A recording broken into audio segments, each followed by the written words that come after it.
आदाब, मेरा नाम डॉक्टर सुवर्चला है। मैं जीवा फर्टिलिटी सेंटर्स में साइंटिफिक डायरेक्टर हूँ। हमने कई वीडियोस बनाए जिसमें हमने बताया कि एग कैसे बढ़ता है और हार्मोन्स के इफेक्ट से कब वो रिलीज होता है और कैसे वो आके गर्भ में चिपकता है। लेकिन हमने गर्भ के बारे में वीडियोस नहीं बनाए हैं, सो इसलिए आज आपको गर्भ के बारे में समझाते हैं। सो फिर से वही 28 डे साइकिल लेंगे।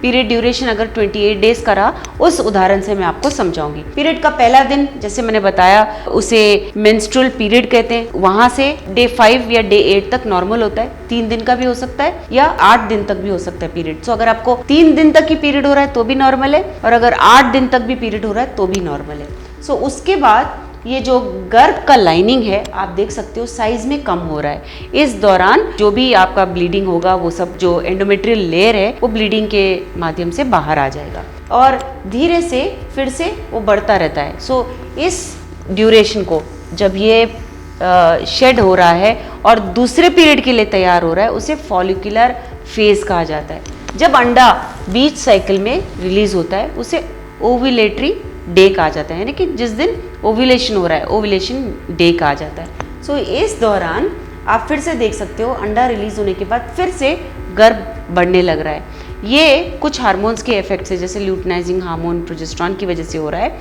लेकिन ल्यूटिनाइजिंग हार्मोन बेसिकली एग को रिलीज करता है। उसके बाद जहाँ से ये एग रिलीज हो रहा है उसे अभी कॉर्पस ल्यूटियम कहा जाता है। ये ओवरी में ही होता है, छोटा सा फॉलिकल।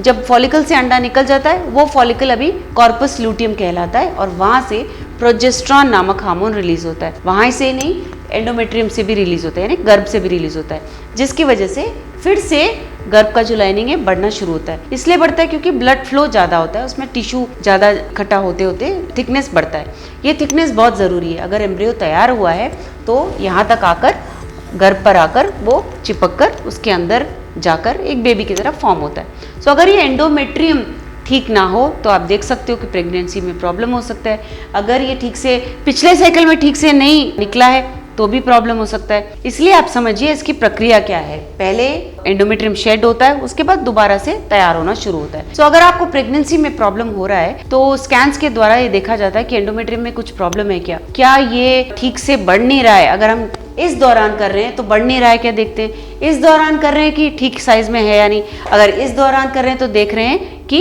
ये साइज छोटा है या नहीं। अगर इस दौरान बहुत ज़्यादा एंडोमेट्रियल थिकनेस है इसका मतलब ठीक से आपका पीरियड हुआ नहीं है। अगर इस दौरान बहुत कम है इसका मतलब है कि ग्रोथ ठीक से हो नहीं रहा है, इस कारण आपको प्रेगनेंसी नहीं आ रहा है। तो एम्ब्रियो तैयार होगा लेकिन एम्ब्रियो क्योंकि चिपक नहीं रहा है इसीलिए प्रेगनेंसी नहीं आ रहा है। सो कहीं भी हम स्कैन्स कर सकते हैं और देख सकते हैं कि आपके पीरियड के मुताबिक एंडोमेट्रियम ठीक है या नहीं। अगर इसके बारे में आप और जानकारी चाहते हैं, आप प्रेगनेंसी के लिए प्लान कर रहे हैं, अंडा ठीक से ओव्यूलेट नहीं हो रहा है या गर्भ ठीक से बढ़ नहीं रहा है, आप इसके बारे में इंफॉर्मेशन या ट्रीटमेंट के बारे में जानना चाहते हैं, अवश्य जीवा फर्टिलिटी सेंटर्स आइए। Thank you. हमने इस वीडियो बनाने के लिए बहुत मुशक्कत की है। मेहरबानी करके हमें लाइक और सब्सक्राइब ज़रूर कीजिएगा। शुक्रिया।